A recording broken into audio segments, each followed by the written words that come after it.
Another year has gone by. So let's start the next one off right with a few builds you can use to spruce up your next yearly Skyrim playthrough. Instead of trying to fix my relationship with my parents, I am constantly looking for silly things to do in Skyrim. Because of this, I found that the sprint button absolutely with the way some perks behave. This became extremely apparent while building a shield-based character. By now, you probably know that shield bashing is absolutely broken. It does solid damage and it allows us to stun lock most, if not all enemies. By itself, this is enough to carry yourself through the entire game. What a lot of people don't know, however, the perk Block Runner allows us to move faster with a shield raised. This is where Todd had a little oversight. If you're crouching and you move around while blocking, the movement speed of the perk will take precedence over the crouch. We can even take this a step further when we unlock the perk Shield Charge, which allows us to sprint with a shield and knock our enemies into oblivion. At its core, we put most of our points into health, stamina and the block skill tree. Most vanilla shields are part of the heavy armor category, so we're prioritizing that as well. I love this build because it made me a lot of YouTube monies. And it also never gets old to body check bitches into next week. The only downside of this build is that this way of engaging with combat becomes a little boring as time goes on, so I suggest supplementing this build with another damage type. This is my final verdict for this build. After the initial novelty of running down your enemies wears off, this build loses a bit of its fun factor. I'm just kidding, this is awesome. As with all shield bash centered builds, it slaps. That was a joke. Let's move on to the next one. In my search for PS5 games and bald heroes, which are both equally elusive, I landed on Kratos from God of War. I liked how we used violence as a first resort, and it got me thinking, is it possible to make Kratos into a Skyrim build? Yes.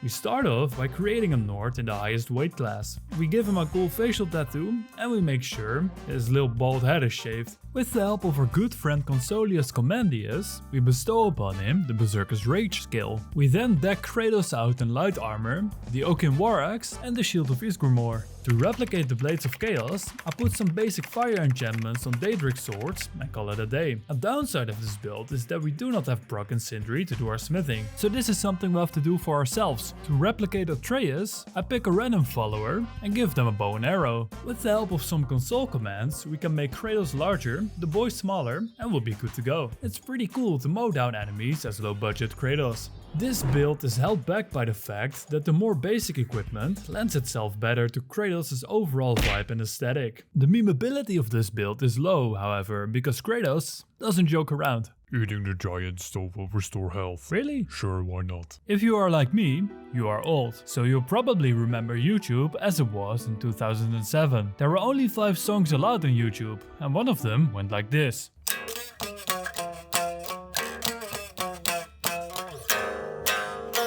Fuck! When I was reminiscing about this time, it got me thinking, what if I made inflicting paralysis the core mechanic of this build? And there's a surprising amount of ways we can achieve this. First, making a poison of paralysis can be done by combining Impstool with a swamp fungal pod. This can be done extremely early in the game. To get rid of the health restoration, you'll need the highest perk in the alchemy skill tree. Off to an excellent start, let's keep it going. Next, continuing the main quest until you fully unlock Unrelenting Force gives you another option for paralysis. Continuing on to our combat skills, we can max out the one-handed and archery skill tree, each providing us with a perk that has a chance to paralyze our puny enemies. For one-handed, the final perk in the tree gives you a 25% chance to paralyze an unlucky bastard with a backwards power attack. For archery, each shot has a 15% chance to paralyze an enemy. Even though the one-handed has a higher chance, archery holds more merit, because actually hitting a backwards power attack isn't as easy as it sounds. Yeeting arrows into someone unrelentingly is a bit more viable. Now, as a continuation of a previous build, running losers down with a shield charge will also count as paralysis. If that doesn't do it, we can also learn the expert alteration spell, Paralysis. You'll never guess what it does.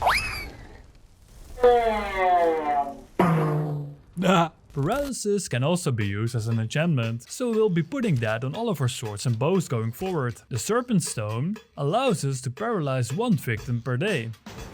Help me! Long story short, we just have to max out several skill trees and we'll be good to go. For that extra bit of je ne sais quoi, I like to use the slow time perk to see how many people I can paralyze before the effects of the shout wear off. Funny. What started out as an insane idea became one of the more useful builds I've concocted. Which doesn't say much when it comes from me. This build violates the entire spirit of the Geneva suggestions. It's pretty cool. I always enjoyed being attacked by a half-naked madwoman with 2 axes in hand. And I also really like playing Skyrim. To this end, I developed the Forsworn build. This build is centered around dual-wielding axes, which can be yoinked from any Forsworn you best in combat. Pick the one-handed perks that increase your dual-wielding attack speed and watch health bars melt away. We then do the Markarth Conspiracy questline and escape Sidna Mine with Medenak. We will reward our efforts with decked out Forsworn armor. Then we unlock the shout for Elemental Fury.